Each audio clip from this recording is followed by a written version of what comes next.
everything we have laid out here. And these folks are going to really be behind the Redskins. The Vikings have very few rooters on hand here today. The referee is Jim Tunney, and he said, let her go, and here we go. We hope you enjoy it. A knuckleball, and it is taken by one of the upbacks. Wilbur Jackson returns the ball across the 30-yard line. And he is out shy of the 35 on a 17-yard kickoff return. And we'll check the offense after the Keith Nord tackle. Joe Theismann is the quarterback. Joe Washington, John Riggins are the running backs. Alvin Garrett and Charlie Brown are the wide receivers. Up front, the tight end is Don Warren. Joe Jacoby, Russ Grimm, Jeff Bostic, Fred Dean, and George Stark are the offensive linemen for the Redskins. The lone setback is John Riggins, and motioned by Rick Walker, the tight end. Riggins left. Riggins from the 34 to the 36 on a 2-yard pickup. The tackle by Fred McNeil of the Vikings. We'll check their defensive unit. And they use a 3-man front. Doug Martin, Charlie Johnson, they say he's never played better, and Mark Mullaney. The linebackers are Matt Blair, Scott Studwell, Dennis Johnson, and Fred McNeil. And the deep backs, who have a good reputation, are John Swain, Willie Teal, Tommy Hannon, and John Turner. Turner intercepted 2 last week against Atlanta. It's 2nd down and 8, and motion by Charlie Brown. Here Riggins, and he is out to the 39-yard line. Pretty stout defensive work by the Redskins. Charlie Johnson, who's terrific against the run, Hank, was there to make that tackle. Yeah, he really is good against the run. And, you know, the personality of this Washington team, many people have the mistaken impression that they come off the bus and throw, but that's not true. They come into the game with an average of 35 runs, 28 passes, and they like especially to run the ball with Riggins on 1st and 10, and they put Washington in obvious passing situations, and they like to draw it to him a lot on the obvious 3rd down situations. And he's in there now, talking about Joe Washington. It's 3rd and 5. Here is Theismann doing good work and throwing out. It's complete to Nick Giaquinto, and he gets big yards down into the Redskin territory. Giaquinto to the 44-yard line, a 17-yard pass play on 3rd down with Curtin off the tackler. Minnesota was confused on the coverage. They did not have anybody at all on Giaquinto. He was all by himself. There was a safety blitz. Turner was blitzing on the play. Therefore, he was out there all by himself. One-on-one, comes back to the inside and picks up about 4 extra yards. Nick Giaquinto, number 30. The ball is at the Viking 44-yard line, and Charlie Brown goes in motion once again. Riggins is back in there, the fake to him, and the screen pass to the left side. It is taken by Charlie Brown, and he can run. He is down for a 1st down inside the 35-yard line of the Vikings, and here early they have the Vikings tilting a little bit. 12 yards that time. They have a lot of movement. They throw a lot of high possession kind of passes. There was a great illustration of it. Charlie Brown on a quick screen. He went from the right to the left.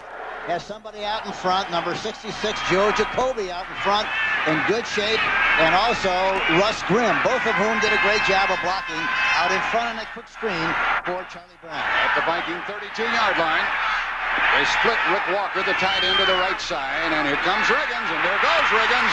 Another 1st down. Look at him ramble. He's down to the 16-yard line of Minnesota. And you could tell the difference and the way they've shaken it up, Hank, on the 1st down calls. They've got them reeling. Yeah, they keep you off balance. And that time they just ran something right up the middle. Jeff Bostic, the offensive center, number 53, did a very good job, as did the right tackle, George Stark. But you see John Riggins going right up the middle and carrying some people with him and making a big gain on the play. Jeff Bostic really did a good job, and he's like Santa Claus in there. He looks like Santa Claus, doesn't he? But he gets the job done. It is another 1st down play for the Redskins. Brown in motion. Riggins again. Slanting left. Look at him go again. He's down inside the 10-yard line. They're making him look easy, and the ball is to the 8 before Randy Holloway made the stop for Minnesota. Here we see it from another view. Look at the blocking. Look at the slip-off blocking. The good job that the guard does. Russ Grimm, number 66, does a great job. And, of course, Riggins has great vision and does a good job of picking up the gap and making yardage on the play. They have kept the ball for 4 minutes, and the ball is at the Viking 8, and it's 2nd down and 2. Down to the left, and Garrett, the wide receiver, to the right. 2 tight ends, Warren and Walker. Here Riggins trying for the 1st down, and it appears from here that he got it. He had to go to about the 7-yard line. Doug Martin finally put the stop on it. And is it first and goal? The referee, Jim Tunney, will tell us here in a moment. That's what it is. First and goal from the 6 of the Vikings. Talking to the tight end, Don Warren of the Washington Redskins, number 85. He was talking about Matt Blair, the fine linebacker of the Minnesota Vikings. He said that he thought he was by far the very best linebacker he's seen all year long, and he's really played well. Talking about Matt Blair, and the Minnesota Vikings are especially tough on short yardage situations. Let's see what they do here. First and goal from the 6. Riggins ran by a couple of people, and he got about half of that yardage. And now the Redskins have kept the ball for the first 5 minutes of the game. Scott Studwell made the tackle for Minnesota. It's tougher to throw down in this area, Hank, and as you say, Minnesota is very good against the run. There's Kramer waiting to get in. He's been on the sideline for 5 minutes, 10 seconds. Talking to Joe Gibbs, he said that in the films that they have seen of Minnesota, you get inside that 5-yard line on 1st and 4 or 1st and 5, and usually you're lucky if they get in on the 4th down. That's how tough they are defensively. Let's see how effective they're going to be here. This is the 9th play of the drive coming up from the 3-yard line. Riggins again, and stop Cole. Stop Cole by the Vikings, led by Doug Martin. And, of course, he got all the help that he needed. And, you know, looking at that play, it was a trap play, meaning that the left guard was going to pull on the play. Russ Grimm, the middle linebacker, was very deep. And it looked like that they would be able to make more yardage than they did, but they closed it quickly. And a great illustration of how good Minnesota is on short yardage situations. Now it is 3rd and goal from the 3-yard line as Riggins was stopped cold on that trip. Redskins have kept the ball for almost 6 minutes. Here's Theismann rolling. Flag is down. Pass caught. Touchdown. Let's check the flag. There's a flag down on the far side of the field as Don Warren, the tight end, caught the ball. Touchdown, Washington. The penalty against Minnesota.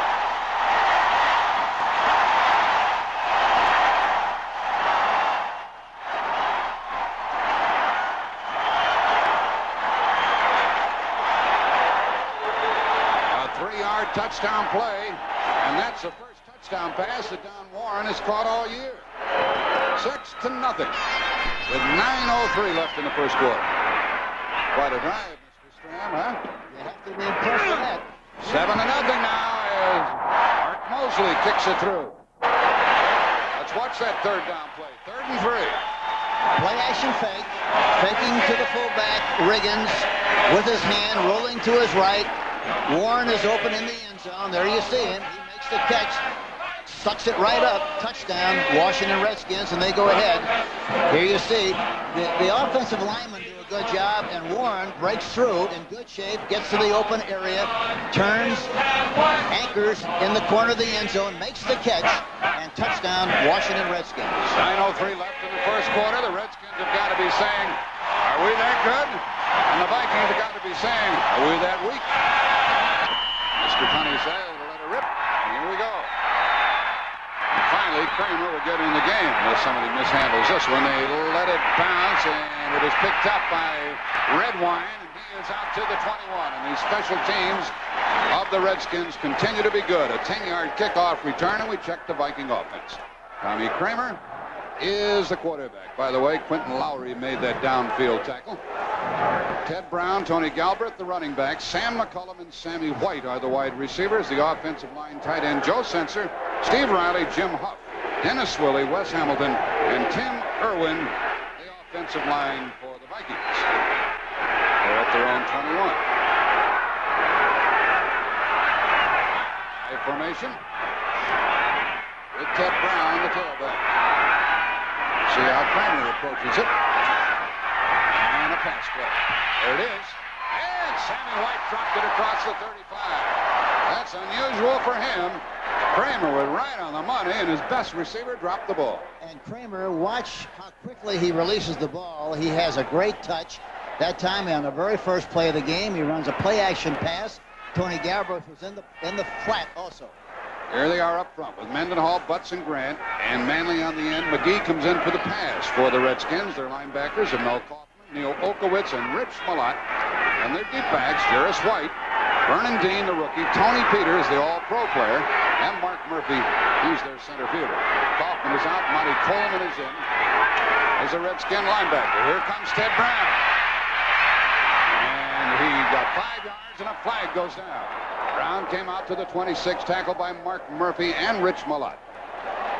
And a flag has been thrown. They tried to make that look like a rollout. Listen for the call. And a penalty against Minnesota. And they didn't need that, did they? No wonder the hole opened up so well. But they rolled to the right like it was going to be a rollout pass and gave the ball to Brown, who came back against the grain and picked up a nice gain on the play, but all to no avail. Penalty on the play.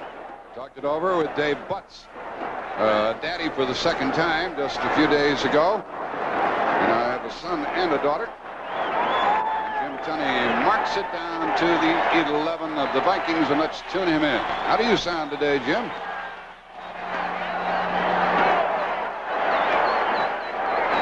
Better eat some lemon drops. we can't hear it. Okay, let's see if we can pick up the penalty on that last running play. Vernon Dean. Illegal use of the hands by Sam McCullum. Yes, he pushed him, got him in the back. As a result, second down and 21. Monty Coleman, number 51, the linebacker for the Washington Redskins. Really a great athlete. They don't have to use 6 defensive backs a lot because he is like a defensive back. He is really a good one. Got great speed, a terrific athlete. Monty Coleman, 51. They cheated the Vikings 5 yards. They've given it back to them, put it at the 16, and it's second down and 16.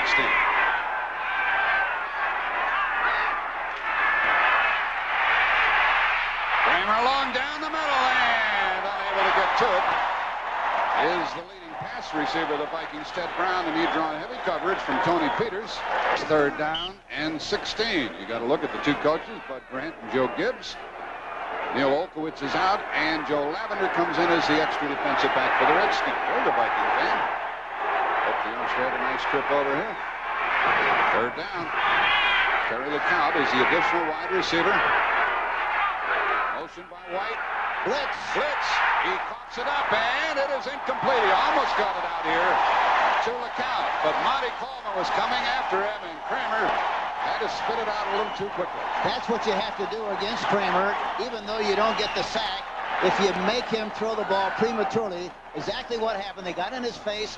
He had to throw the ball just to get rid of it, falling away. Watch the blitz. Coleman and 57. Watch 51. He threw the ball to get rid of it. No chance whatsoever. And that's the kind of pressure Washington is going to try to put on Kramer here this afternoon. They're going after the kicker, Coleman, and he gets it away. Not too good a kick, and Mike Nelms gets a good bounce, and now a bad bounce as it went by him, and it rolls down inside the 25-yard line.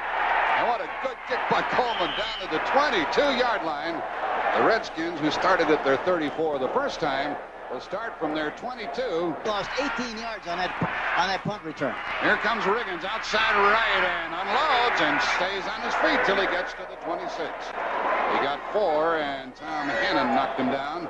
We saw the great balance of Riggins. You know, one of the things they told us about him yesterday, you give another running back the ball 25 times during the game, he won't play for 2 weeks. You give it to Riggins 30 times, and he'll play every week. Yeah, he dances every dance. He's a great running back, and he's big and he's strong. He's 6'2", 235. He's listed at 235, but he looks like he really is about 245, and he can really move. 3 wide receivers and motion by Charlie Brown. Second and 6, and Theismann to Riggins. And he stretches out to the 29-yard line. And a third down play coming up for the Redskins. A tackle by Charlie Johnson and Doug Martin. Talk about Charlie Johnson, their nose guard, number 65, and to their center, Jeff Bostic of the Redskins. He said Johnson is so low to the ground, Hank, he's really tough to get to. Yeah, he's trying to pry open a manhole cover. He really is. He's down there, and he's low, and he's big, and he's strong, and he has great leverage. Third and 4 coming up. Theismann is 3 out of 3 in the passing department. Giaquinto sets up on the right wing. He's number 30, and Brown goes in motion. Theismann sets up to throw. No pressure. Runs out of the pocket. It's going to run, and he gets a first down. Out of bounds, and hit at the 35-yard line. Matt Blair knocked him out and didn't miss a chance to get a little lick in on him before he stepped out. There's a great illustration of a veteran quarterback knowing what he has to do when he runs. He gets to the sideline, gets as much as he possibly can, but does not stop at the side. He keeps running to make sure that if he does get hit, he gets hit going away. Sometimes a young quarterback will stop at a sideline and really get a terrific blow. A 6-yard run for a first down at the Redskin 35. They've been good all year on third down. They've made a first down 41% of the time. Al Brown is to the left on a wing. Here's a different formation that the Redskins are throwing up. Brown comes in motion. And there's a bootleg, maybe a busted play, and Theismann is safe at second base. He'll live to play another down. He gained only a yard. Yeah, it looked like that was a busted play. And he was going to challenge one of those linebackers or defensive backs. Very wise. Here you see Theismann. Looks like he got the ball a little late. Did not get around quickly enough. And for that reason decided to keep it himself. And I think the important thing as a quarterback, when you reverse pivot, the head has to come around first. If the head comes first, it's the heaviest part of the body. Everything else will follow suit. Fred McNeil made that tackle. And it's second down and 9. Now Kurtnoff and Rufus Best come in. They have 6 defensive backs. Second and 9. Oh, something happening here. Incomplete. And no flag. The feet got tangled up a little bit. Willie Teal covering Garrett downfield. Garrett, number 89, is the fellow who caught 3 against Detroit last week. But Teal stayed right with him. Third and 9. Good coverage on the part of Teal. Willie Teal, number 37, played his collegiate football at LSU. They're step for step. He's playing man for man. And Teal finally, when he sees him reach for the ball, turns around to look at the ball, but the ball was thrown just a little bit too long. One thing about Teal, he knew where the ball was. Yeah, he did. He certainly did. The Redskins are 3 for 3 on third down and making a first down, and they're faced with third and 9.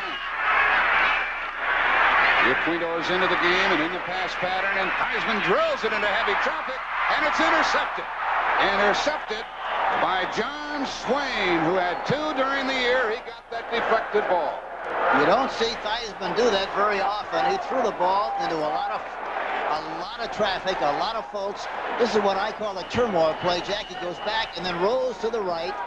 They double team the defensive end. Martin got to the outside, but he throws the ball with the expectation of hitting Warren, the tight end, but there's too many people around. Swain, number 29, comes up with the interception. And Turner is the one who knocked the ball up into the air. And there you see the takeaway, giveaway comparisons with the Redskins having the edge. That was the first interception in 87 passes that Theismann had thrown. Here's the running play to Brown, and he gets about a half a yard, that's all. And by the way, Theismann had thrown 96 in a row earlier this year without an interception. Olkowitz made that tackle on Brown, and Matt Mendenhall was also there. The Redskin defense, 2 in total defense, 4 against the rush, 3 against the pass. So you see they're very obviously a very well-balanced team on defense. They really stopped the Lions in cold fashion last week with regard to the running game. That included Billy Sims. Tony McGee is in to help with the pass rush for the Redskins. And the receiver fell down. The pass is incomplete as he tried to get it out to Leo Lewis, a little fellow out of Missouri, with Vernon Dean, the rookie, covering. Take the interception. And how is Mr. Kramer doing? So far, 0 for 4. 0 for 4. It's third and 9. 5:07 left in the first quarter. They show the blitz. The blitz is on. Here they come. There's the pass, and the receiver fell down again. Then Terry LeCount regained his balance and missed the pass, and the Vikings are going to have to punt. Yesterday, Bud Grant said, we don't care if they blitz. He said, we are the best team in the National Football League in picking up blitzes. Yeah, but LeCount comes off the line of scrimmage. Watch him on Vernon Dean, number 32. Dean is looking into the backfield. He cuts to the outside, but you know, Jack, what happened on the play, he tried to cut on his inside foot instead of his outside foot, and for that reason he had no place to fall in case he did slip, and he went right to the turf. Here's the second punt of the day by Greg Coleman, and Mike Nelms is back together. He's murdered. Another line drive kick, and Nelms took it in the air at the 22-yard line. Whoa, what a big hit at the 29. Nelms looked like an outfielder going up for the ball. He's all right. He's got a muscle core, or a bruise on the top of his thigh. A 33-yard punt Redskins had the ball for the third time, lead 7-0. 4:54 left in the first quarter. You can see that the Redskins have had the ball most of the time. And they've had the ball on 1st and 10 7 times. Have rushed the ball 6 out of 7 on 1st and 10. From their own 29-yard line, here's a pass to Walker, the tight end. He breaks a couple of tackles. Still going, and with it all, he got about 5 or 6 yards. Brett McNeil, 54, finally spun him down.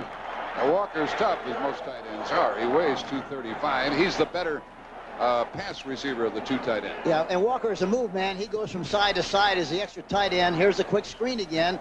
He's tall and he's rangy. He played his collegiate football at UCLA. Does a good job of switching the ball away from pressure. Good job of running. Is finally got kind of clothesline there by Dennis Johnson, 52. But he makes a good run on the play. And 2nd down and 4 from the Redskin 35. 4:08 left in the first quarter. Riggins gets a first down. I tell you, once he gets rolling, brother, you better jump on him and wait for some help, because you're going to go for a little ride. And first to him was Tom Hannon, then John Turner, an 8-yard run, and a Redskin first down to their 43. But Jacoby and Grimm, both of whom did a great job of blocking at the point of attack, 66 and 68. Jacoby played his collegiate football for Vince Gibson at the University of Louisville. And Grimm really has been an outstanding guard for the Washington Redskins all year long. Riggins has carried the ball 10 times, 48 yards. Well, look how deep the corners are playing. Here's Riggins on the flea flicker. And he airs it out. Downfield. Garrett. Good. Inside the 15. Where did he touch down? Willie Teal was trying to cover, but Garrett, who caught 3 touchdown passes last week, took it in. 46 yards just outside the Viking 10.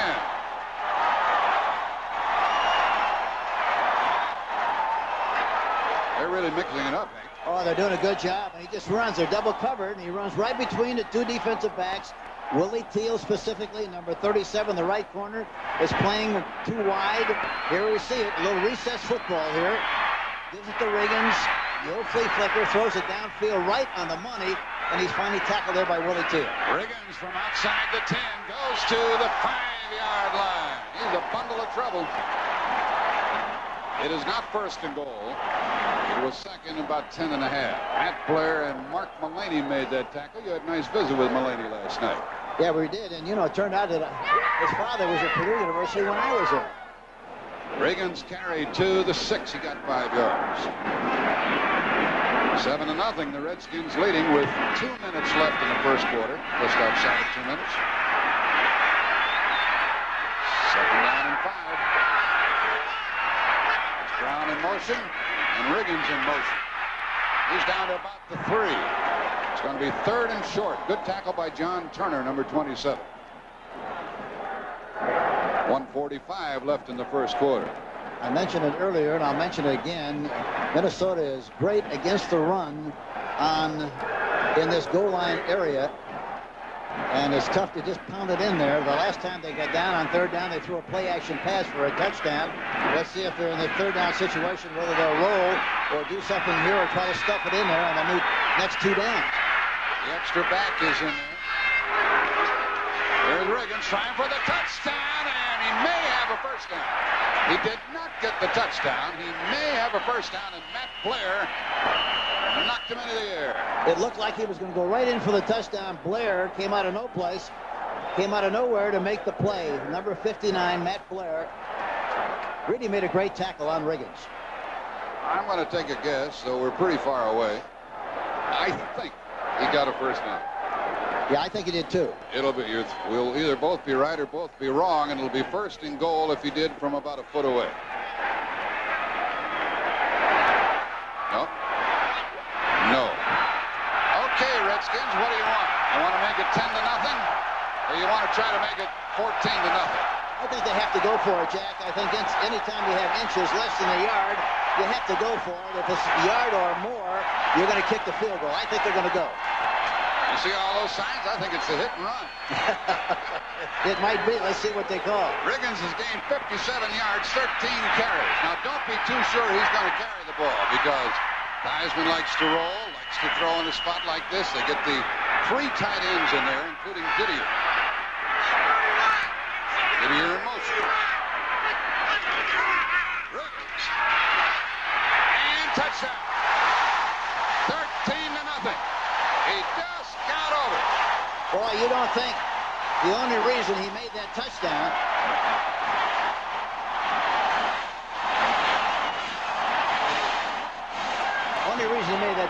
Jack Ridley, was 245.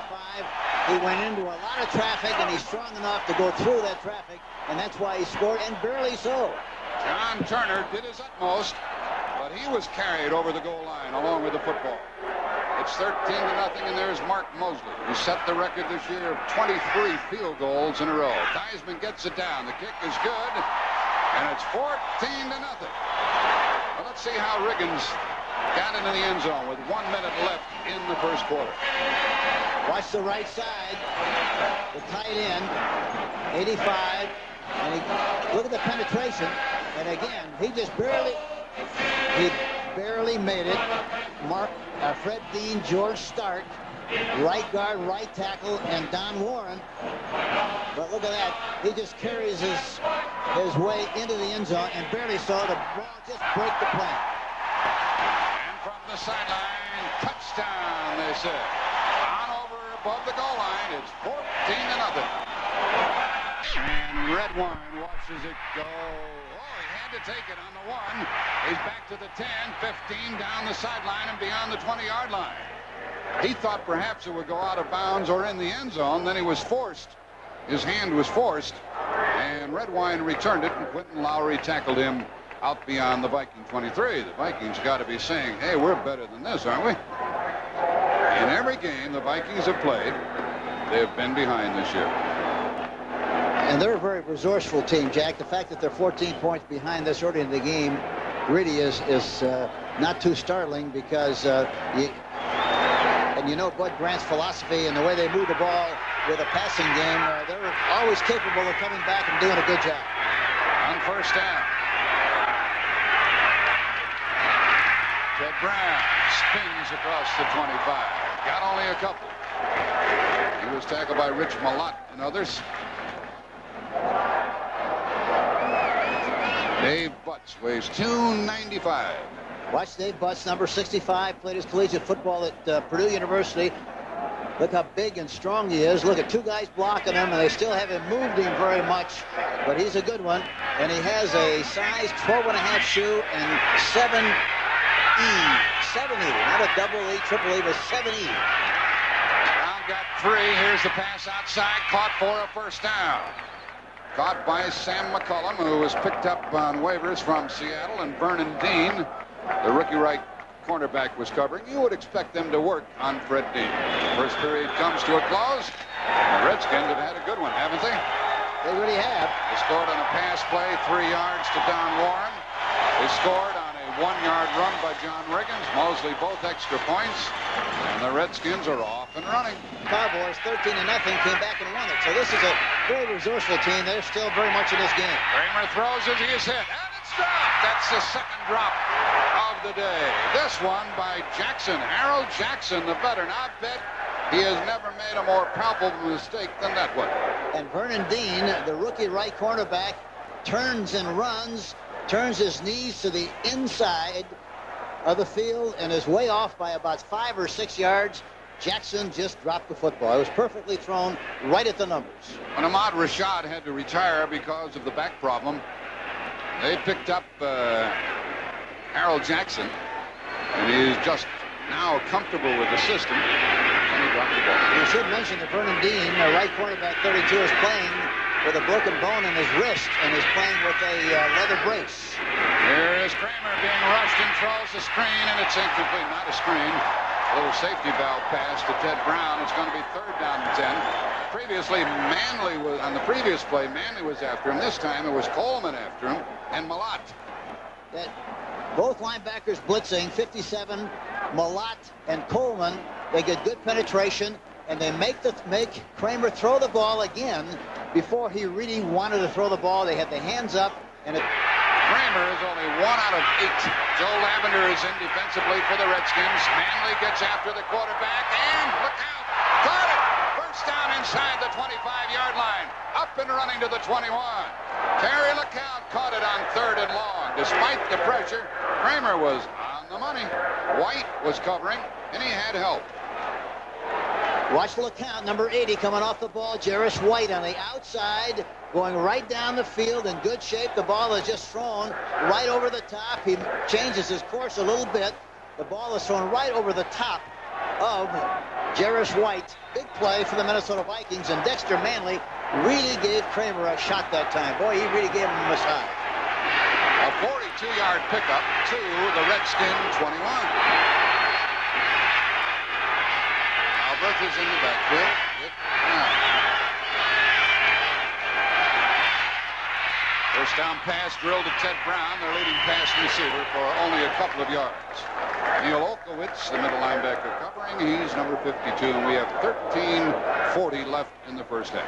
On the sideline, 2nd and 7.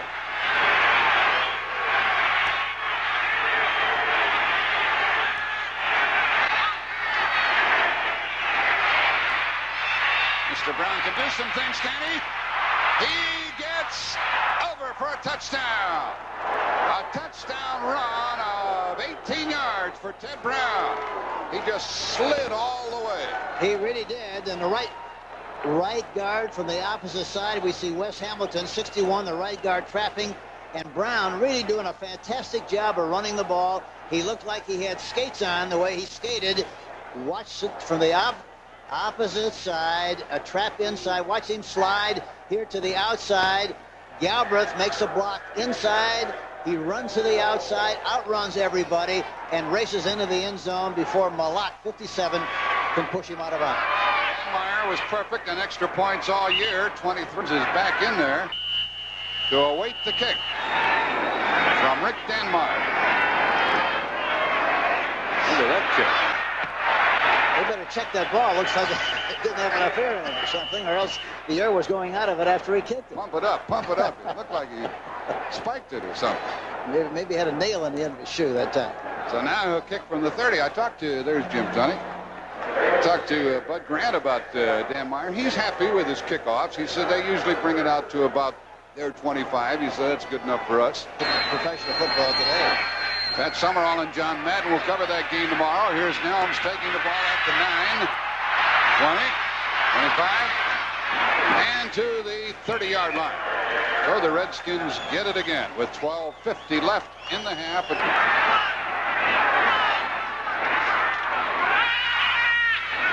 than that now with Garrett taking in another, and he apparently gets a first down. He did get a first down. Willie Teal tackled him. And Garrett is trying to prove today that it wasn't any fluke last week. And he's doing a good job so far. Here's Theismann on a quick 1-2-3, a kind of a Lawrence Welk pass. 1 and a 2 and a 3 and a throw. Throws it outside to Garrett. Makes the catch, and Teal finally makes the tackle. They're going to pick on Teal. He plays soft. He's got good speed, but I think the consensus is that if you're going to throw the ball a lot on Minnesota, if you can get one-on-one, you're going to give Teal, number 37, a lot of business, and so far they're doing exactly that. I'm impressed with the variety of the first down calls by the Redskins. Last week, look, that's what Garrett did last week. Lost the goal line 3 times. Also by the tight end, and a run by Riggins. A good run, 9 yards, out to the Washington 49. Very close to midfield with Studwell tackling along with Willie Teal, and a very diversified Washington Redskin attack.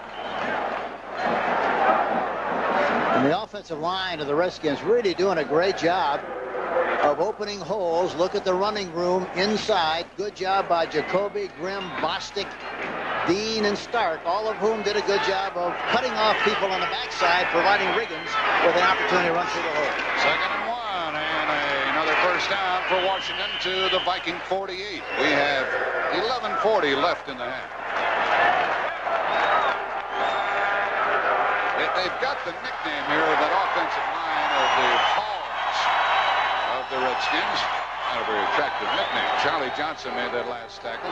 And the Fun Bunch. And they really do have a good approach over here. Yeah, watching them practice and being out there yesterday like we were, and on many other occasions during the course of it, they're very loose, very relaxed. They know what they have to do, and they get the job done. And they just got a first down. Look at all the room on the outside here with the cover in front of Teal, and both corners are very soft.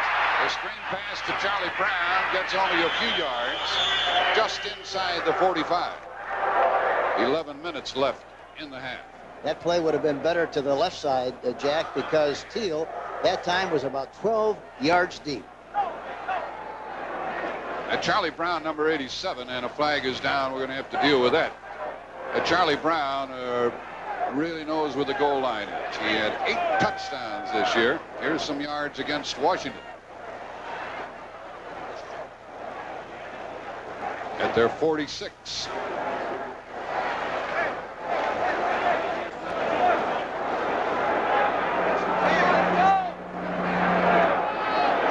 Once again, an illegal block. And it will happen on the left of the screen. Here we see it. Walker, 88. You see him blocking from behind on Tommy Hannon, and that was the penalty on the play. Making it 1st and 15 at the Redskin 46. Exactly 11 minutes left in the half. It's Brown in motion. No pressure on Theismann. And they read it to Riggins, and this is rolled incomplete. And it's just as well he dropped the ball as Fred McNeil, the line. Walker comes in motion. That was wide open. Went it inside the 30. Down to the 25-yard line goes Charlie Brown. What a good throw by that. Downtown Charlie Brown. What a good move. 6 defensive backs. He makes an inside move and breaks to the outside. Protection was good. Watch the protection. Watch the right side of your screen. Charlie Brown covered short and long. Breaks to the outside. Swain, number 29, is in front. And 27, Turner, behind. He makes the catch. A beautiful throw by Theismann. And a great catch by Charlie Brown. 30 yards to the Minnesota 24. Leading 14-7. The Redskins are rolling again. Motion by Brown. Riggins, inside, outside. Drives inside the 20-yard line. Stayed in bounds. Scott Studwell tackled him. Riggins doesn't like to go out of bounds, does he? No, he doesn't, and a guy that's as big and strong shouldn't go out of bounds unless you knock him out of bounds. He is put down at the Minnesota 18, and he got 6. And we have 10-15 left in the half. And Riggins apparently is headed for another 100-yard gain. And Riggins, and he does not have high knee action. He runs very close to the ground, and for that reason, he got great balance. On the 18-yard line with Walker in motion again. Pass play. Theismann throws inside. Touchdown to Garrett. There it is on Teal again. One-on-one. And boy, Teal got caught back on his heels. He made the move inside, left Willie Teal, and ball was delivered right on the money. Another touchdown by the Washington Redskins. A beautiful play. One thing is apparent, Hank. As we watch the replay, they know that they can't sit on this lead and win the game. Yeah, they're on the attack, and that's what you like about this team. They don't sit back. They know they have to make things happen. Here again, throws it right inside. I wish you could see the move he made on Teal, but he was wide open, just went right down at him and cut to the inside. It was 1-for-1. Touchdown, Washington. And another extra point by Mosley makes it 21-7 after that 18-yard pass play. 9:58 remaining in the half. And these Redskins are demanding respect, and they are earning it. 2 minutes, 5 seconds. Garrett has caught 3 passes for 75 yards. Redwine and Nelson are the beat men for the visiting Vikings. And this is Nelson, their number 1 pick out of Stanford. He's a flyer, but he won't fly today. The ball is at the 13-yard line, and that's all. Downfield for Washington, the linebacker, Stuart Anderson. An 11-yard return, and the Redskin fans love it. McNeil and Blair were blitzing on this touchdown pass. It was 1-for-1 coverage on the left side. Garrett licks Teal, number 37, the right quarterback, by a big margin. Touchdown, Washington. That's his third pass reception of the day, and the Vikings are all the way back to their 14-yard line with 9:48 left in the half. Joe Sensor, the tight end, he's in motion. Kramer drops it short, and it's good for a few yards, hauled in by Steve Jordan. They call him to the left.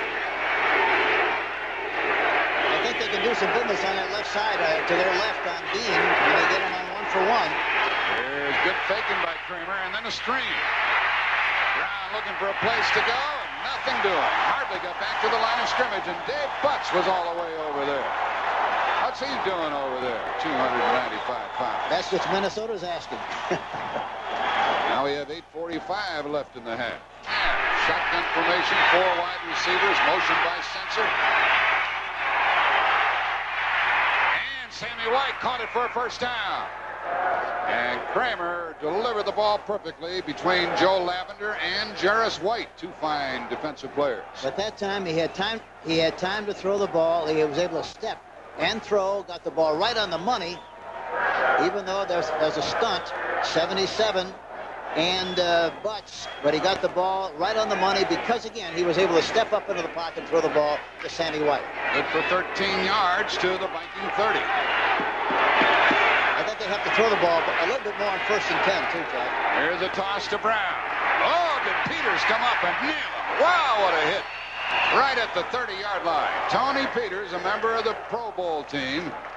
He plays it like a linebacker, doesn't he, Hank? Yeah, he's like having an extra linebacker to game. That's a good description of him, number 23. Tony Peters, watch, he goes to the outside, talking about Brown.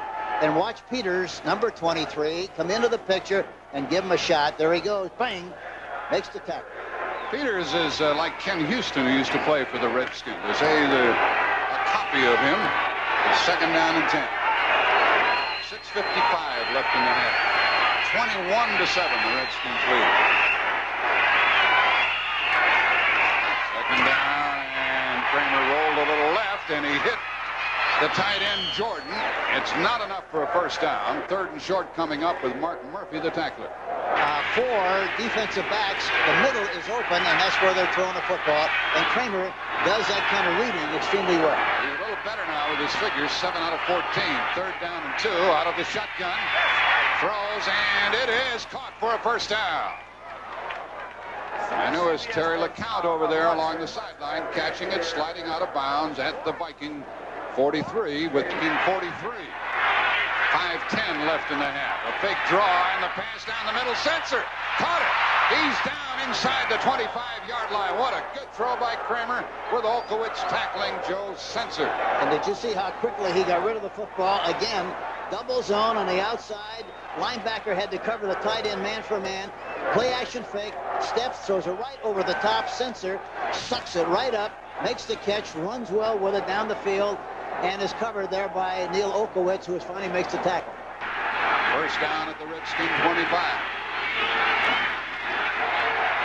The drive by the Vikings, going for it all.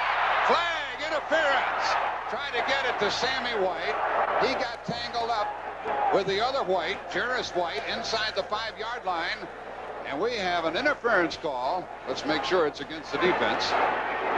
It's not interference. Illegal use of the hands. Illegal block downfield against the Redskins. Yeah, Jarris White, number 45. Watch him. He's backpedaling, good and low, has good position, waiting for him to make the move. He lets him get a little bit too close. And there you see, makes contact and pass interference on the play. Penalty against Jarris White. 20. As before the ball was, we apologize, you can't hear the referee's microphone, but what happened was the penalty was before the ball was in the air, and so it's illegal use of the hands to the 20. That's right. You cannot hit the receiver while the ball is in the air, and that's exactly what White did, number 45, and that's why the penalty.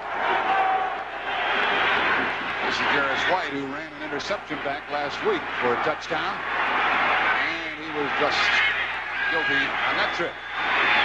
It's at the 20. There's Ted Brown, and Nothing. He blew the whistle and stopped his progress at the line of scrimmage. Dave Butts latched onto him. That time they looked like they were going to run a play up the middle, and that really looked like it was a place to run. But right at the last second, they changed the alignment. They ran the play anyhow, and Butts came across there and made the tackle.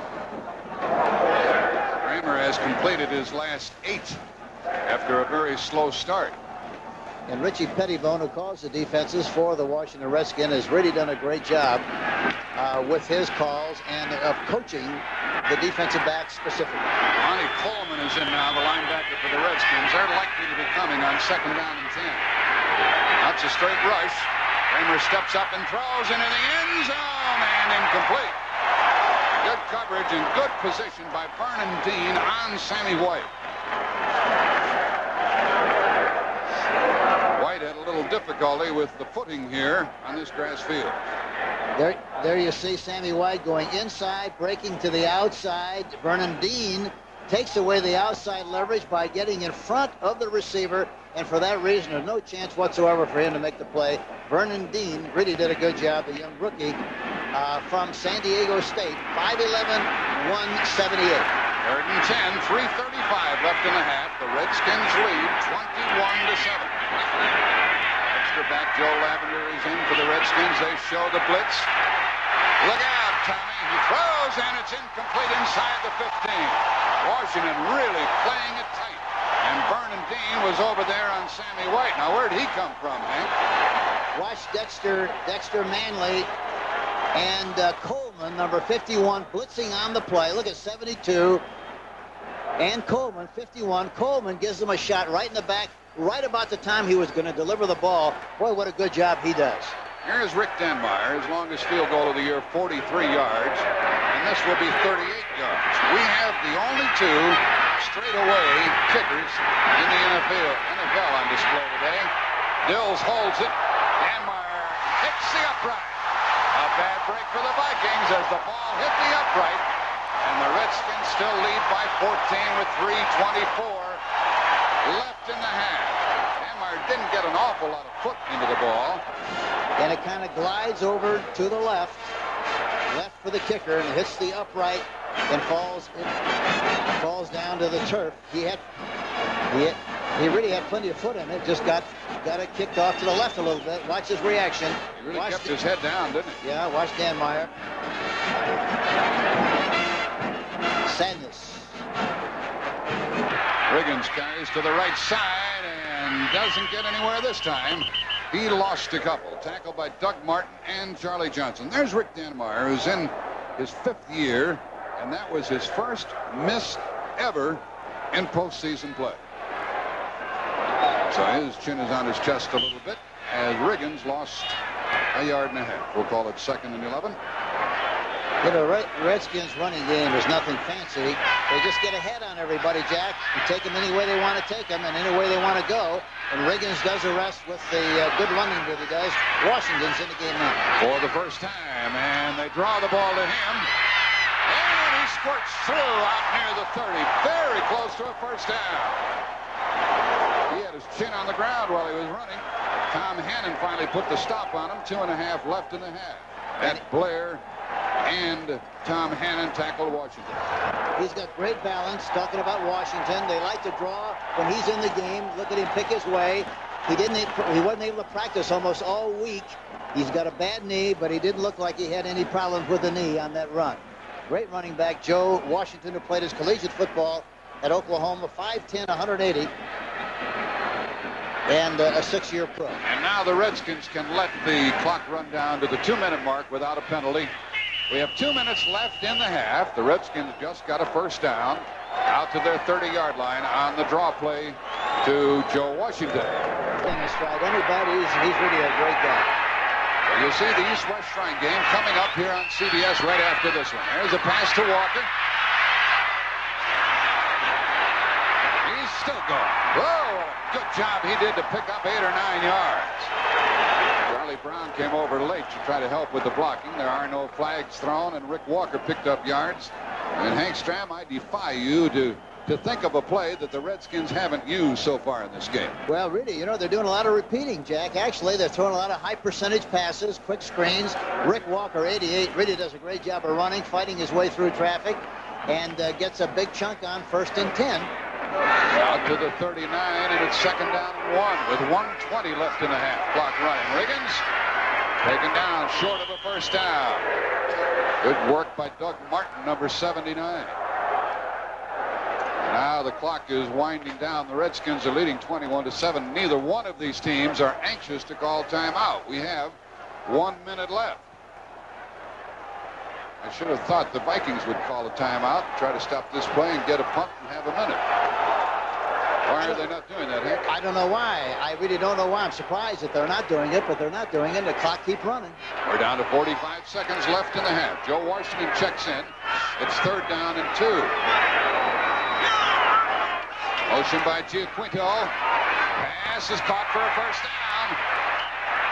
Out to the 45-yard line, and now the Redskins stop the clock with 32 seconds left in the half. Nick Giaquinto, who made that last catch,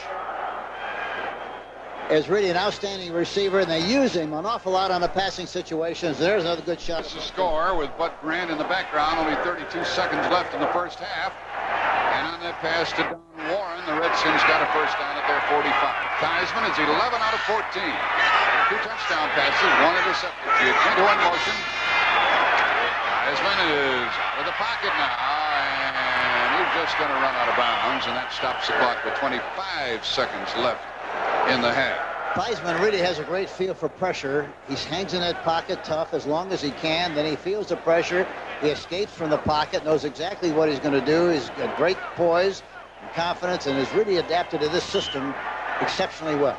And it was James White, the second-string middle guard, who is chasing him for the Vikings. They just don't want to get burned here in the final 25 seconds. They've been burned enough. Theismann long over the middle, and it's caught to the 35. Clock running. They stop it again with 18 seconds left in the half, and they're getting close to field goal range. 22-yard pass play. You know, Giaquinto was a grade school baseball coach and a teacher at Our Lady Queen of Martyrs in Fort Lauderdale grade school. He left there and tried out for the Miami Dolphins. Here's a replay to Giaquinto. Throws the ball inside, makes the catch. But anyway, he was a teacher at the grade school. Went out for the Miami Dolphins, made the team, and the first time that he made a touchdown, he wore number 35, and in his honor, they declared Giaquinto Day at the school. Every kid wore 35. Every hamburger was 35 cents. The school door had 35 on it, and every math problem during the course of the day was answered by number 35. Kind of a great honor for Nick Giaquinto. There we see him, number 30. And a great kid. Baby-faced kid. Yeah, I could have passed that exam. You could have, too. I don't know. 18 seconds left in the half, and now we're at the Viking 35. 18 seconds. We can do a lot of business in 18 seconds. First down at the Viking 35-yard line. Giaquinto in motion. And the pass is caught inside the 30-yard line. Timeout again with 13 seconds left, and they're going to say to Mark Mosley, see what you can do. Joe Washington made that diving catch at the 30-yard line. And it's going to be 2nd down and 5, and they'll probably try the field goal, although they have a chance for another play. Yeah, they have 2nd and 5 at the Minnesota 30-yard line, and they've made very good use of the final 2 minutes of this first half. Minnesota now has to double cover the outside receivers and make sure they don't make a catch and go out of bounds. They must force them to throw the ball inbounds to keep the clock going so they can take as much time as they possibly can. If they complete it inbounds, they will not have time to get the field goal team on. So Theismann throws it away. And now we have 8 seconds left in the half, and they will try the field goal. That was a safety sideline pass. Mark Mullaney was after Theismann, and here comes Mosley. He had 23 in a row, 20 out of 21 during the regular season. Finally missed one against the Cardinals. The Redskins always win by a foot. Well, they're already leading by more than a foot. This will be a 47-yard attempt. The ball held by Theismann. He got it up high. Threw it. No good. No good. He had plenty of distance, way high above the crossbar, but a miss by Mosley, and only 1 second remains in the half. He's probably perplexed as to why he missed with that one. There's a little bit of wind, Hank, blowing, swirling around and blowing in rather in that direction. Yeah, he hit it good. It just blew over to the side a little bit. And we're going to have Brent Musburger join us here at halftime. The battle of the running backs. That will be the highlight of the halftime presentation with Ed Brown, who seldom fumbles the ball, carried for Nation's Capital in the background as we have our 21-7 lead along with Jarvis and Redwine. Look at that kick. And it is touched and then dropped in the end zone by Redwine. He downs the ball to come out to the 20-yard line. Let's see what transpired in the first half. Well, really, the big difference, I think, really, Jack, there's about 7 minutes of difference in time. But the other aspect of it is that really the Washington Redskins they have had the ball 40 times to 25 for the Minnesota Vikings, a difference of 15, and boy, that's a lot of plays. 16-7 in first downs, and the Redskins have almost doubled the total yardage. The next 30 minutes of playing time. Here comes Mr. Brown. And he gets good yards, about 8 yards, and he used his blocking in beautiful fashion.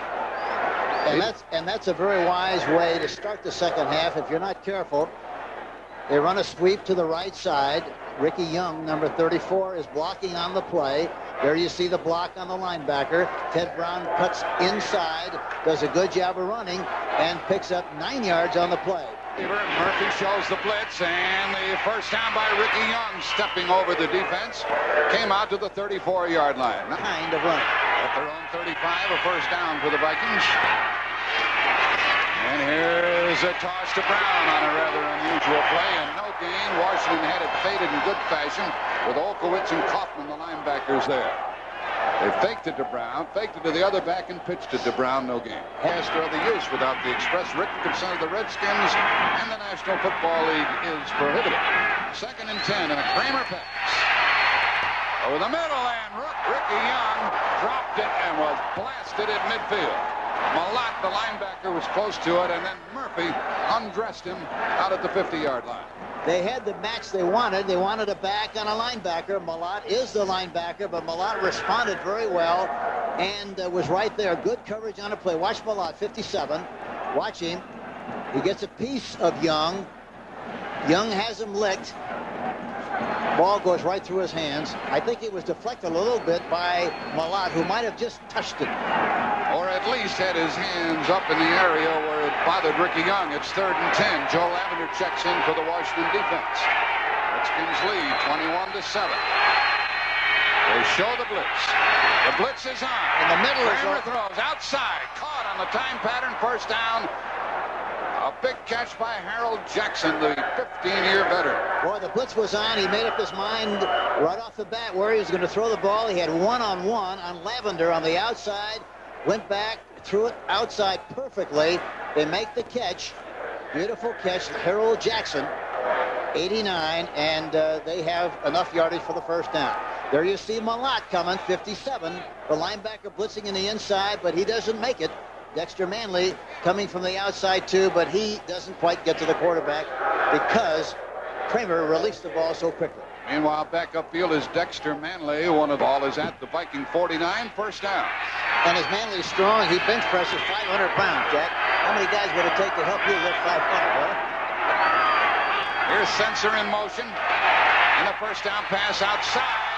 And the blitz once again caused Kramer to throw it a bit prematurely. That's what happens when you cannot step and throw. He was not able to step and throw that time. Had nothing on the ball whatsoever. It looked like the last shot of the Roman candle and cannon, and that's what happened on the play. There's Vernon Dean covering. Meanwhile, Tony Peters, the strong safety, was the one blitzing. Kramer saw him and threw off his back foot. 12:43 left in the third quarter. Albert is in the backfield. Now Nelson is in there. And there goes Nelson with the ball. He's a speedster. By the time he made his turn upfield, however, the Redskin defense caught up to him, led by Rich Malott and Neil Olkowitz. That's the second time they've run that play. He makes it look like he's going to roll to his right and then run a draw play, trying to get the linebackers to overreact and then run the halfback back behind the linebackers' flow. The Vikings have made a first down 4 times in 7 tries today. And they are faced with third down here. Third down and 6. Ball at the Washington 47. Extra wide receiver is in. They're going to trip a wing on the right side. Now they want to line up with a double wing. Sensor was in motion, and the pass by Kramer. Flag is down. And the pass is incomplete. Lavender was covering as it was attempted downfield from McCullum. Now we'll check a flag on the far side of the field. They had a double cover on that time, and he was trying to throw the ball. Watch the defense. Encroachment against the Redskins, and that helps the Vikings on third down, but it will not give them a first down. He tried to throw the ball between Lavender and Mark Murphy that time. Had a chance, but he hurt himself too much, and for that reason threw it poorly. So the Vikings get to try again. Ricky Young and Ted Brown are in the backfield. Brown had trouble on the handoff, and let's see what kind of forward progress he got. Merrill Grant was there to stop the play. Meanwhile, the exchange between Kramer and Brown was not clean. No, it wasn't slick. No question about that. But it looks like they still might have made the first down.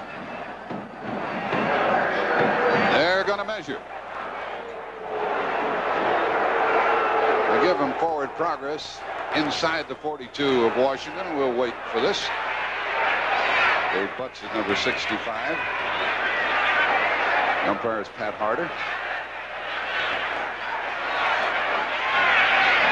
First down with 11:45 left in the third quarter. The Redskin fans didn't think he had that kind of forward progress, but he did, and it's a first down. So the penalty hurt Washington. We'll call it the Redskin 41. Redskins leading 21-7. And we played 3.5 minutes in this third quarter. But Grant. Ted Brown has carried 10 times, 41 yards. Galbraith is back in the backfield with him. Kramer rolling. Throws a screen back to Sensor, incomplete. And Sensor falls on it to make certain that it was not a lateral. And I believe it was a forward pass.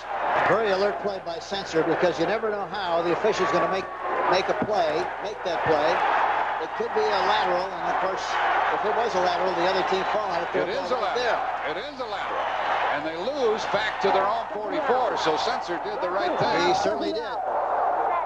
He certainly did. Let's watch it from the opposite side. He rolls to his right. Watch him. Mainly makes him throw the ball before he wants to. Watch him. He throws it falling away to Sensor. It's a lateral pass, and Sensor has enough composure to fall in a football. They lose yardage, but they do not lose possession of the football. They lost 14 yards. It's 2nd and 24. This is when the Redskins usually come after you. They come. Here's a toss to Brown, trying to get outside. He does, and cruises for good yards back down into Redskin territory. Okay. For the Vikings at the 39 of Washington. 3rd down and 7. They overcame most of that loss. They got a bump and run on the left side. They might try to go after it. Looks there, and there it is, and it is incomplete. And there's a flag.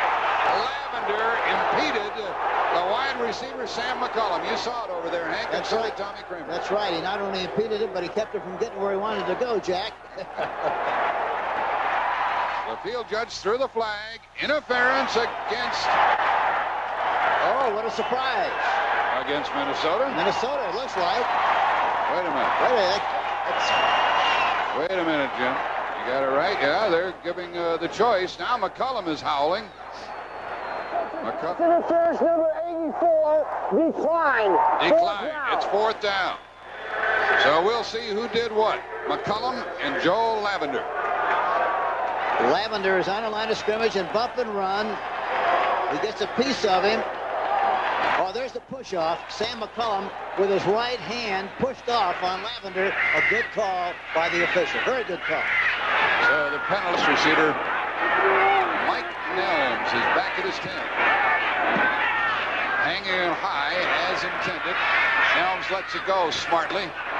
And Minnesota gets very good defensive field position against the Redskins. 9:22 remaining in the third quarter. There's been no scoring here. It's still 21-7 Washington. The Redskins pinned back at their 9-yard line. And this will be very important to see if the Redskins can drive away from their goal line with Riggins in the backfield and carrying the ball. Hit at the 10 and dropped around the 11 or 12-yard line.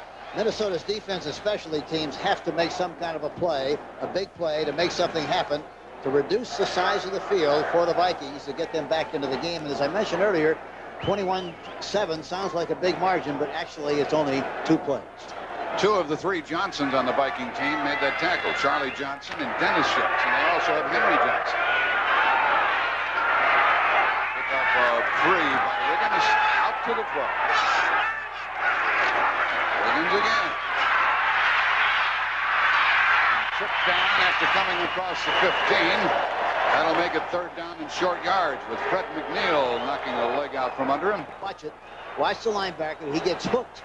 Watch him. He gets caught inside, and for that reason, Riggin is able to jump outside. McNeil had outside coverage, outside leverage. He got caught inside. And watching from the end zone. Well, that'll run something right. There goes Riggins trying to slide outside and driven back and taken down. It may not have gotten the first down. 7:45 left in this third quarter. It was kind of a counterplay. Surprising, Jack. Fake one way and go another. They didn't make it, I don't think. No, they're sending in the punting unit. John Swain made that final tackle. And this will be, as we watch Riggins taken down by Studwell and Swain. Tommy Hennon, really, the strong safety, got in there in good shape, too, and made a play. Here's the first punt of the day for Jeff Hayes, who's only averaged 38 yards a kick this year. And back to get it is Rufus Bess, who used to play for Buffalo. The Vikings should end up in a very good spot. Nice snap. Hayes handles it. Kick was almost blocked. He boomed it high. And away from the receiver. A bad bounce for Washington. No flags. And the Vikings will go from their 49. It was a 33-yard punt. It took a little bit too much time after fielding that high snap. 6:59 left in the third quarter. From their 49, Kramer over the middle, caught by McCullum. First down inside the 35. I don't know if Kramer was looking to the right to shake the defense away or what. There was something strange about that play. No. He wasn't trying to shake it at all. He was trying to get the ball to the right side, Jack, but he had him covered. Jarris White did a good job. He came right inside to the secondary receiver, Sam McCullum, number 84. He makes the catch, tackled by Mark Murphy, and first down along with Brown, and he makes the first down. 19 yards to the Washington 32. 6:20 left in the third quarter. Here's Galbraith for the first time, and he pops it for about 3 before he's driven back. Andy Galbraith in his 7th year out of Missouri ran into Neil Olkowitz and Rich Malott. Olkowitz getting better and better each year with these Redskins. Oh, look at the outside left. Kramer in trouble. Moves. Throws on the run. Incomplete. He tried to get it out to Darren Nelson. And a little rush on that play. 7. High finance. 3rd and 7 for the Vikings. Motion by Brown. Plenty of time. And there it is to Sammy White. No! Off his fingertips. Sammy White could have had 6. He ran away from Vernon Dean, but missed the ball. Put over the right shoulder instead, and in the process still should have made the catch, but did not make it. Falls incomplete, and the Minnesota Vikings now have 4th down. Look, but he had him licked by a large margin. Talking about Vernon Dean, the rookie, number 32 in the right corner. Now here's the situation. The ball is at the 29, and it's 4th down and 7, and they're going to go from scrimmage. Okay, here's a big play in this game, isn't it? Out of the shotgun. Kramer goes long, and there's McCollum. Broken up at the last moment. Broken up by Joe Lavender. McCollum is howling about the call. And there is Lavender, who's deemed to be one of the leaders on this team. Yes, he is. And you know what happened? Tommy Kramer really did not throw it out in front quite enough, or he did not throw it long enough to the inside, Jack. That's what happened. There he is. He throws it inside. Let's see if we can get a good quick. You see that? He didn't throw it. Had he thrown it just a little bit longer, he might have had a chance. But Lavender really made a great play on the thrown ball. Look at the pressure. Right inside. He had good throwing position, but just didn't get it deep enough for McCollum, and a great play by Joe Lavender. And there's a reverse. Need a block. There's one block, but not good enough, and Garrett goes out of bounds, and there's a flag. As Garrett went out of bounds about the 33. Fred McNeil chased him out, and Jim Tunney is going to deal with the flag that was thrown.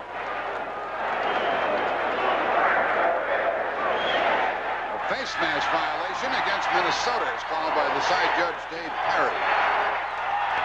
So more yards to be tacked onto that one and make it very close to a first down.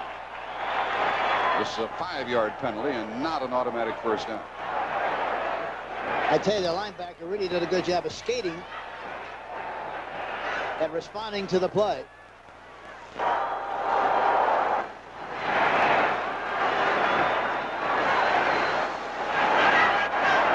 It is not a first down. Fred McNeil, number 54, was there. He really did a good job of containing the play, and there you see him getting the face mask on Garrett, 89. First down. He didn't pull him down with a face mask, but he was called for the violation. And it is second down and 1. There's Dave Butts along the sideline waiting to go back to work. He hopes he doesn't have to get back in there. Riggins gets a first down and more. To 3, 4, 5, 6 of them to take him down. Riggins a first down to the 49. And some fisticuffs. Lay off, fella. There's the flag. There's a flag. Teal, Turner, Hannon, and others pulled him down after a 12-yard run. And now let's see if the flag hurts one of the teams. A lot of pushing and shoving, Jack. Nothing more than that. But the way they're talking about it, looks like it's going to be the play will stand. After the play is over, personal foul 52, personal foul 73. They offset. It's first down.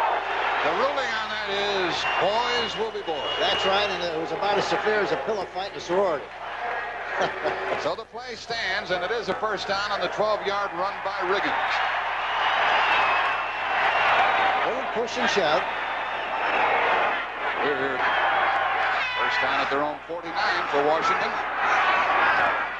Riggins outside and turns it upfield, comes across midfield and got about 3. Hank Stram always says, hi, diddle diddle. Riggins up the middle. A tackle by John Swain that time. Tripped him up, and Tom Hannon covered him. 4:45 left in the third quarter. Second down and 8, and Riggins had 98 yards rushing on 24 carries. He's a piece of work. Motion by Charlie Brown. Extra backs are in there for Minnesota. The pass play by Theismann. Throws, and it's caught by the tight end, and modest yards as Warren, the tight end, caught it, and Kurt Knopf tackled him, the extra back. Yesterday, and he's got his head screwed on right. And he's really a great kid to talk to and understands what his role is. And all he's concerned about is making a contribution and helping the Washington Redskins win. It's third down and 6.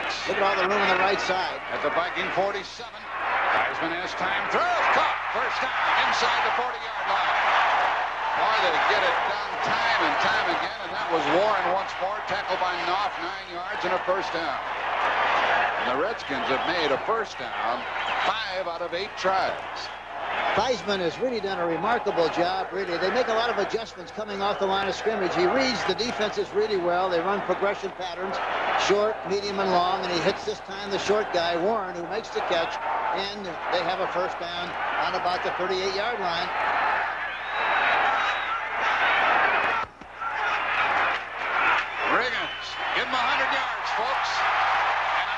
first down inside the 30. Scott Studwell was the tackler. When everybody else on that playing field is growing weary, that's when Riggins really kills you. Well, he again is so big and he's so strong. He loves to run. He's a great competitor. He's got terrific vision. And there you see him coming through the hole. And one guy very rarely knocks him down. He runs through piles and comes out the other end most of the time. They've been running the ball so much of the time on this situation, they might try to go up on top. Let's see what they do. The same feeling. Yep.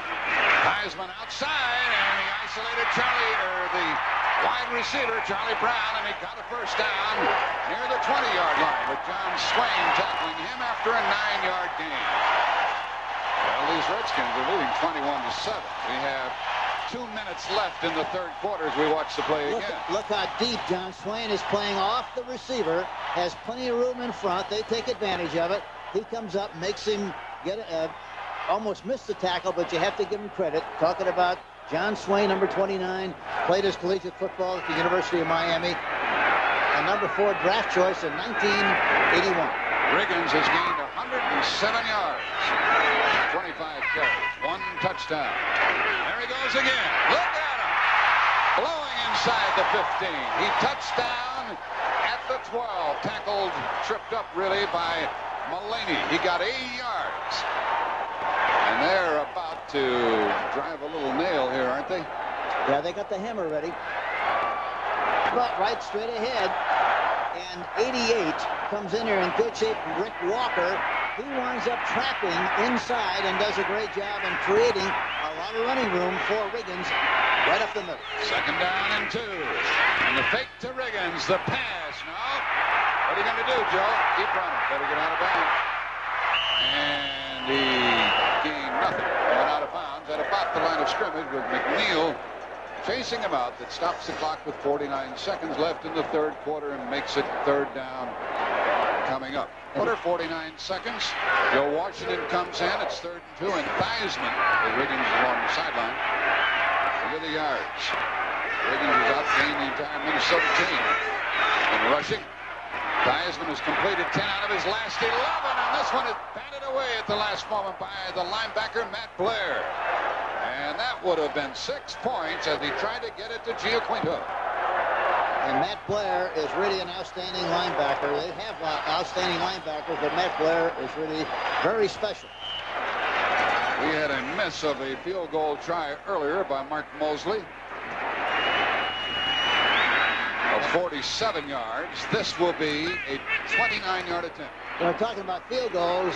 In the last 6 years, the Vikings have blocked 55 kicks, Jack. They do a great job of that. They didn't come after this one. That was a late flag as the kick is good, making the score 24-7.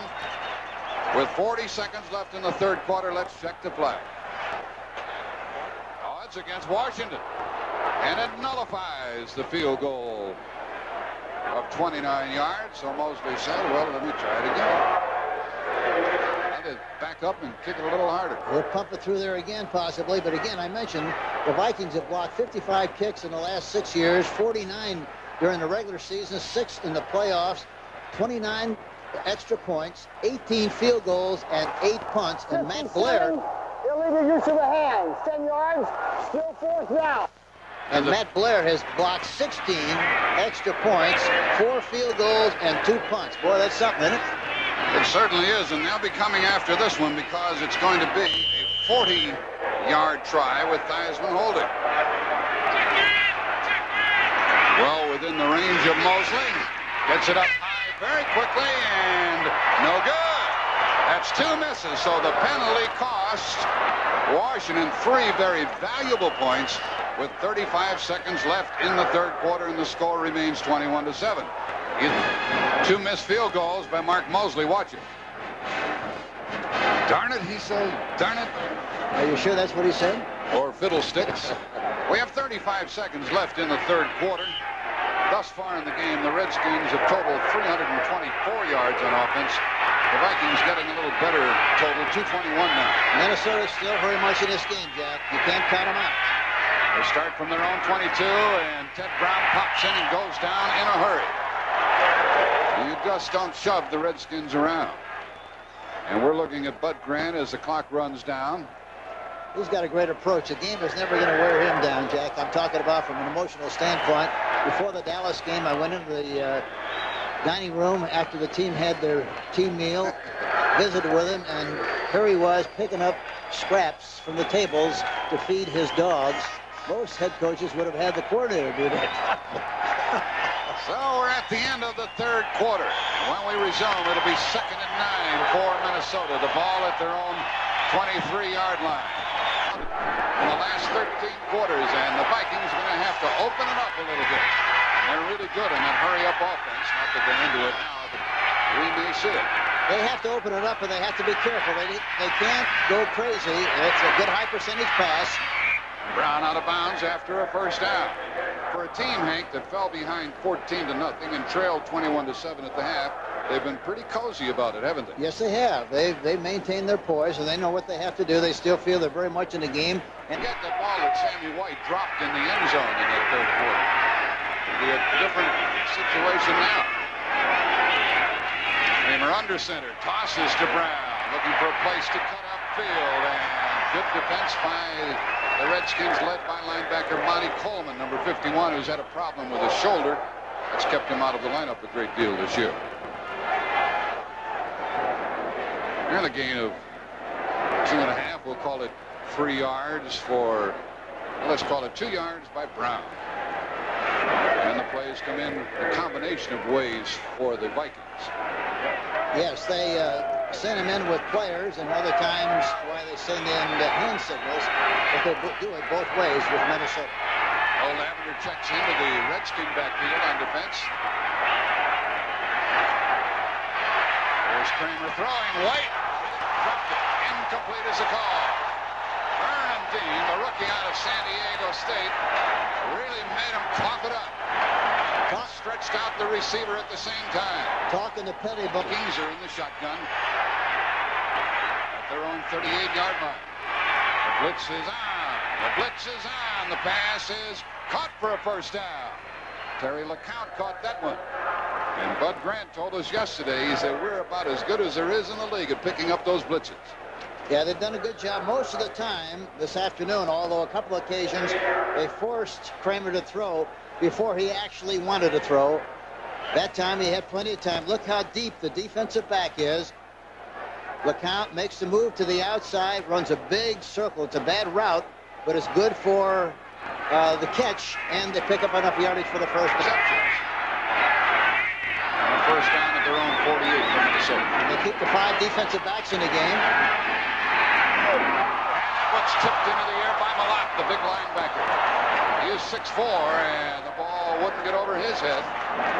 Minnesota's had the ball 18 times on 1st and 10 situations, Jack. They ran 10 times and have only averaged 2.4 on passing situations. They threw 8 passes and averaged 6 yards on the passes. On the other, by 14.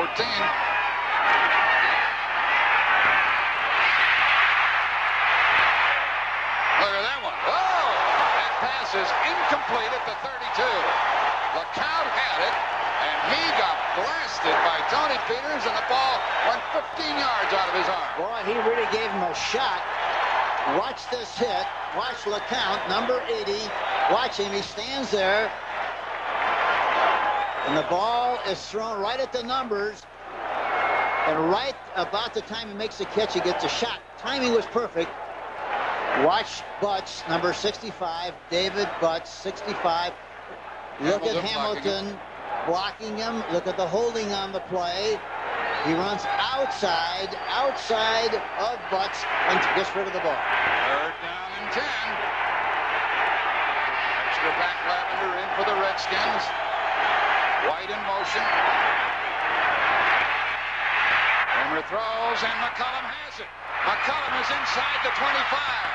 Down to about the 18-yard line of the Redskins. Joe Lavender tackled him on a big 3rd down play for Minnesota. It didn't look like Washington expected him to throw the ball outside, but he does. He goes right back into the pocket, steps and throws.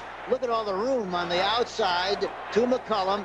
He makes the catch, does a good job of running, and is finally tackled from behind by Joe Lavender, but they're in good scoring position. Sam McCullum, who they got as a free agent from waivers from Seattle in 1982. That was a 34-yard pickup on 3rd and 10. There was a great illustration again of Kramer being able to step and throw and deliver the ball on target. Now Minnesota has called timeout. Kramer with the ball at the 18. We have 12:53 left in the game, and the ball is at the 18 Washington. And Minnesota, they have to score on this drive, Jack. You get this close, you've got to change the scoreboard and give the scorekeeper some business. Here's the Statue of Liberty to Ted Brown. And he moves down to about the 14. Got 4 yards. Mel Kaufman, the linebacker, 55, tackled him. Was the Statue of Liberty? Yes, it was. Tim Irwin, number 76, the right tackle, was leading the play. And you don't see this play very often anymore, but it's a kind of a reverse, a short reverse. Here it is. Fakes like he's going to throw the ball, gives the ball to Brown. Irwin, watch him out in front. He gets in his way a little bit. Brown has to try to get him out of the way to make the cut. By the time he does, he's tackled. And 2nd down and 7. He got only 3. Here is Kramer with a pitch to Brown. They're pulling out the tricks now. And down to the 10, and there's a late flag. There's a late flag as the play went to the 10-yard line. You called it right on that last play, Hank. Irwin really got in the way of Brown. Yeah, he really did. He was trying to get upfield and make the cut, but couldn't do it because Irwin was in his way, number 76. Here's a holding call that'll slow down the Vikings. Boy, that flag was late in coming down. Jarris White is stretched out. 3 wide receivers, including Sammy White, who's in motion. They got a one-on-one on the right side. Kramer throws and a flag goes down. Pass incomplete. And a flag down on the play, Jack. Usually it's holding when it's thrown like that. He tried to get it to Sammy White. Holding against Minnesota. White had trouble getting off the line of scrimmage and into the pass pattern. So holding and more holding. And they talk it over with Dave Butts, the defensive captain of the Redskins. He says, start walking.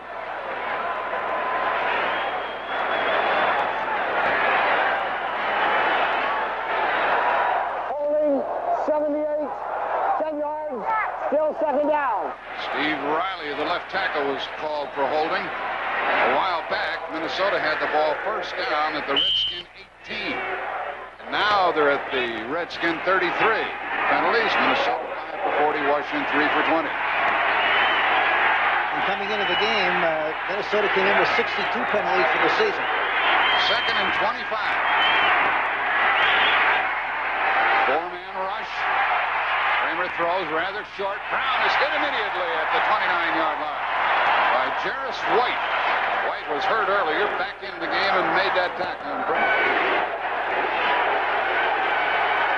And this would be a long field goal for the Vikings to try if they fail to click on this play. White goes in motion. Kramer avoids the tackle, passes to Brown. He is back down to the 15-yard line. It is not enough for a 1st down. Vernon Dean tackled him, and it's 4th down. That was a 14-yard pickup to the 15. Kramer really did a great job of getting away from a would-be tackler, stepping up into the pocket and getting rid of the football. We have to deal with some mathematics now, Hank. A field goal makes it 21-10, and you'd have 10 minutes to try to get 2 touchdowns to win. So they're going to pass that by and go on 4th down and 7 from the 15-yard line. Yeah, that's what they have to do. They're going to try to get 7, and it's a good decision. 4th down and 7 at the Washington 15 with 10:20 left in the game and the clock running. Minnesota needs 7 yards, and there's a sack. And the pass is ruled incomplete. A sack is called. He was tackled back at the 21 by Tony McGee. And that's what he likes to do. He's a great rusher, a pass rusher. He got the penetration. Tony McGee, watch him, number 78, coming from the outside. He gets out of the picture, but he gets back into the picture here, I'm sure, in a minute. And there you see him making the tackle on Kramer right about the time he's trying to get rid of the football. That's the first sack on Kramer. And Tony McGee pulled it off, number 78. It stops the clock with 10:15 left. Kramer is up on his feet now. He was shaken up earlier on that play. He's on his feet now, and that's the second fourth down play on which the Vikings have failed. They've tried to move the ball twice on fourth down and didn't click on either one of them. And as a result, they still trail by 14. Charlie Brown goes in motion. This is when they like to give it to Riggins and hang on to the ball. Riggins goes outside, cuts it up, gets some yards. And this is when the Redskins can kill you, man. They can just keep that clock running and running and running. John Swain made the tackle. We have exactly 10 minutes left in the game as Riggins picked up 7 or 8 yards. And all they do is thump, thump, thump along. Those linemen do a great job of blocking the guy on him, talking about Fred Dean, Stark, Bostic, Grimm, and Jacoby, all of whom have done an excellent job of providing running room for Riggins, and all he needs is a crack, and he's going to get yardage on the play. He's picked up 122 yards and 27 carries and 1 touchdown, and there he goes again. And the offensive line is doing yeoman work. The play comes to the 35. First down, another 7 yards for Big John. And a tackle by John Turner along with Dennis Johnson, the linebacker. This is when Washington can really throw the dirt on top of you. And they love it. They love it when you ask them to run. Talking about the linemen, they like to blow people right off that line of scrimmage, and they get a great deal of satisfaction doing what they're doing at this stage of the game. Now we have 9 minutes left in the game. Will we see Riggins again? They use the 2 tight ends with Warren and Walker both to the right side. Walker in motion. There goes Riggins, another couple of yards across the 35. Out to the 37. Scott Studwell tackled him along with Tom Hannon. Now we have 8:40 left. 21-7. Redskins lead. No scoring since the intermission. 8.5 remaining in the game. The Redskins win, they'll play at home next Saturday. We dwelled on this point earlier, Jack. Both coaches saying that the Redskins haven't played a team of the ability and skill of the Minnesota Vikings. If they were a cut above everybody else, this must mean that the Redskins are a lot better than people have given them credit for being all year long. The blitz is on, and Riggins shows good speed and gets a first down and stays in bounds. He came out to the 47-48. 11-yard pickup. And I tell you, it's happened time and again. When everybody else is pooped, when they're all worn out, that's when Riggins goes to work and really piles up the yards. Here's the replay again. Nothing fancy. Look at those linemen do a good job of blocking, slipping off people. Riggins makes a move on the defensive back, 25, Kurt Knopf, and picks up another big chunk and a first down. Rufus Best was in on the defensive play. They stopped it at the Washington 48. Here's a pass play on first down. Charlie Brown hit immediately, and he got about 4 or 5 yards. John Swain played it really tough. Yeah, he did. And of course, you know, as you watch this Redskin team play, everything is high percentage. They don't do many low percentage things at all. Low risk, and that was a great illustration of it on the last play. And look at that old clock. We're down to 7 minutes left in the game. Charlie Brown has caught 5 for 60 yards. Riggins has gained 142 yards, and it's second down and a long 5. Down in motion. There goes Riggins. Not this trip now. Down he goes. It'll be third and long for Washington. But they are just crunching Minnesota with possession. 6.5 minutes left. McNeil and Johnson, linebackers, made the stop. Riggins wants a little breather, I think. You know, the other observation. Listen to this hand when Riggins comes off the field. Well, he deserves it.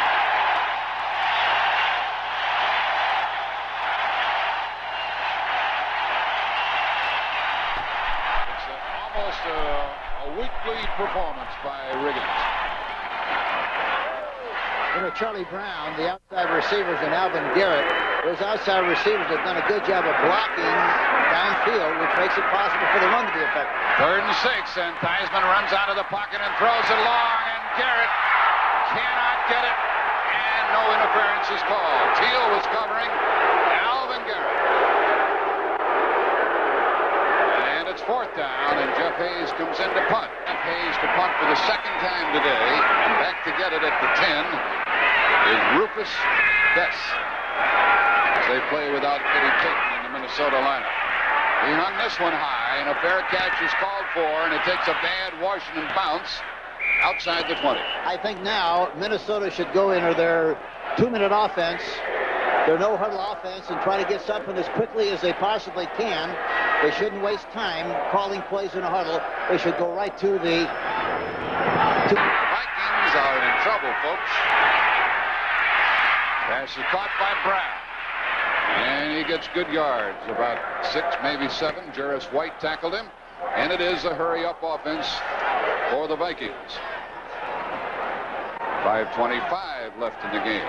No scoring in the second half. 21-7, Washington leading. And the pass is incomplete. Out past the 45-yard line. Intended for Terry LeCount. Covered by Tony Peters.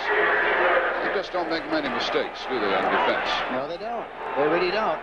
Terry LeCount, the ball is thrown short and low, and Peters gives him a shot just to make sure that he realizes where he's coming up. For Minnesota at their 29. 3rd and 3.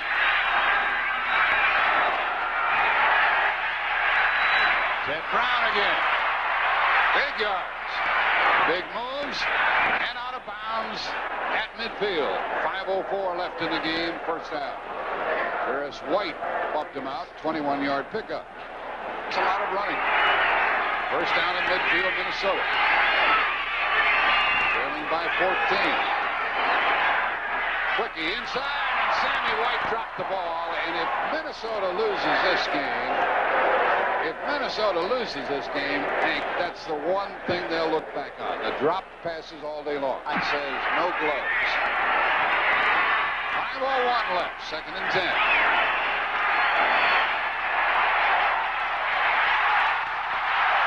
It's dead. The play is dead. Jim Tunney blew the whistle, and Kramer is howling about that. He was in the grasp of a defender. Dexter Manley sacks him for the second time today. Boy, that's a tough call. Let's take a look at it again. He goes back in the pocket. Of course, I've never liked this rule, Jack. I don't think it's a good rule with the guys who can move as well. He got over the top of him, but he slid right off of him. It looks like he had some olive oil on his helmet the way he slipped off there that time, Jack. Dave Butts was down at the bottom, and it's a 10-yard loss, 8-yard loss, making it 3rd down and long. Clock running after the sack now. 4.5 left. 3rd and 18. To the sideline. No, McCullum can't get it, and Lavender dropped it. It's 4th down.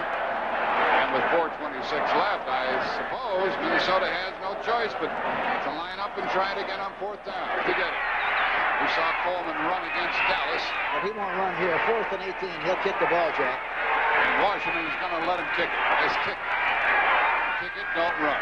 They have a 2-man rush. He drops it, punts it. Nelms after it.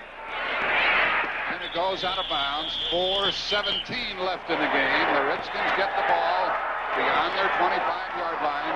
Has possession on about the 26. Put another nickel in John Riggins and watch him run.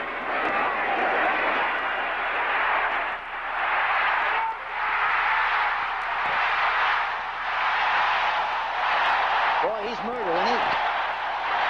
Looks like they put a diamond in that time, Jack. The fans are going wacky here as Willie Teal finally made the tackle on Riggins. The ball is put down on the Viking 43-yard line after a 29-yard run by Big John. We have 3:45 left. Fred Dean and George Stark, boy, they did a good job of staying with the defensive people and just knocking them sideways, and John just galloped right through the hole for a big game. To the Viking 43-yard line, and Riggins has gained 171 yards on 32 trips. Give it to him again.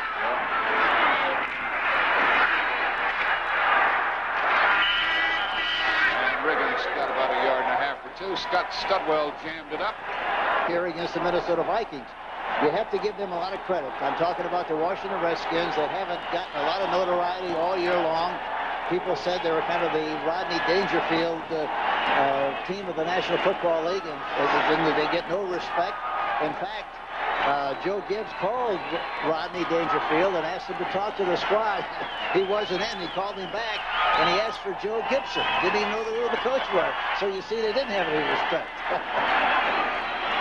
Yes, sir, Ted. That's a shame. I mean, that's the nature of this game. Someone wins, someone loses. And a few tears tell the story.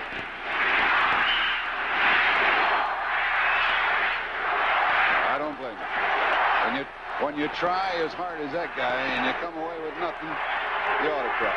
And you like the guy who hurts so badly when this happens that he is going to cry. That's why he's a great player that he is. Well, that timeout gave Riggins a little rest. And so he carries about 3 of them down to the 35-yard line and makes it 3rd and short. And now we have the clock running down to 2:45 remaining. That's a great illustration of the agony of defeat, Joe. The tackle in the 4th quarter, 2:46 remaining. Look at those big numbers for number 44. And give it to him again, Joe. It's 3rd down and 2. Yep. Another first down for Washington. And look at Joe Theismann back there. He's got both fists punched up into the air and said, "That does it, brother." Hank, I'm sorry that you and I haven't had a chance to do a little rooting for and admiration of these Minnesota Vikings, because we know they're a good football team, but Washington just suppressed them all day. You're right. You're right. And, you know, the Minnesota team is a very young team, Jack. They average 26 years old, 26.2 as a squad, 26 in offense, 26 in defense. And a little grin. As his coach told us yesterday, he'll do that this week, and he'll come back and do it again the next week. Some guys will do what he does and then not play for 3 weeks. We have 2 minutes left. Maybe, and he took the week off. Ball at the 32. You want to watch Riggins run again, folks? We'll have to wait another 1:55 left in the game. Doug Martin corralled them along with Fred McNeil.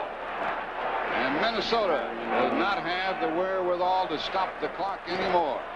And Joe Theismann looking to the sideline, getting the plays, will take all the time he has coming to him before he snaps the ball. By the way, there's one other story we ought to cover. Joe Theismann and Joe Gibbs, Coach of the Year, by the way, are getting to be very much in the same wavelength after a very shaky start. Yeah, I think that happens when you enjoy success. You know, Joe was used to a different system and a different style, but he understands, and he's a great fan of Joe Gibbs now, and really believes very strongly in the system, justifiably so, because it's a proven product, and they've won consistently, and he likes it very much. And the great thing about it is, Joe really kind of likes the fact that he doesn't have to worry about calling plays. They send him in from the sideline, and he just has to worry about executing and getting the job done. Well, Matt Blair and Tom Hannon made the tackle that time. Everybody's getting a chance to tackle John Riggins. He gets a big hand, and he makes a big bow. A little showbiz. I don't blame him. 37 runs, 185 yards, 1 touchdown.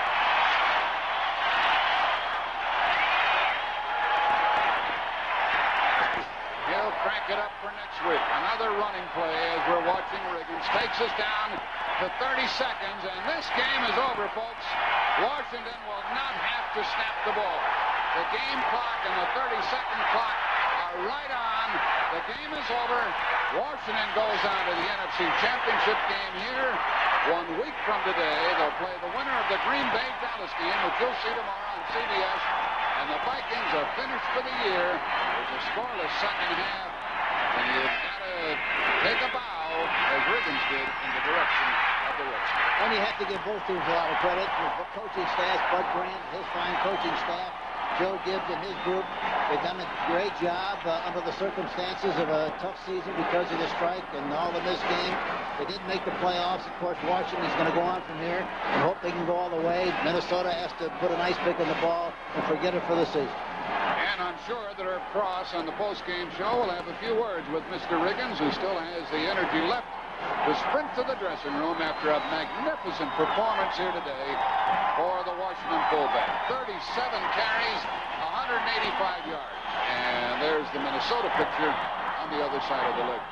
Along with the running of Riggins. The opposite side, I think, Hank, the drop passes by the Vikings. Yes, but I think in the final analysis, that was a factor. No question about that, Jack. But I think in the final analysis, in a game like this, the team with a better balance has to be the team that's going to win.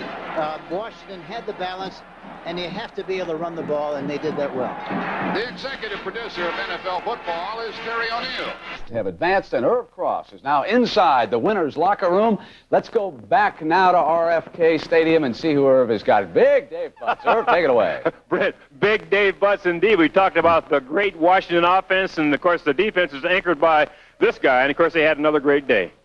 We did a pretty good job. We held them down to 7 points. They ran up and down the field on us a few times, but that Kramer, you know, the way he throws the ball, he's got such a fast release that ball floats out there, and then the receivers just happen to run underneath it. So that's really hard to coverage. Of course, one of the things the defense has distinguished itself over the course of the year is the ability to take the ball away. He didn't quite do that today. Did that concern you? Well, it concerned us a little bit. That's been part of our success, has been able to take the ball away from people and then turn it back over to our offense. Fortunately, our offense did a fantastic job running the ball. Riggins, you can't say enough about him. You know, how can you pass up him being not all pro?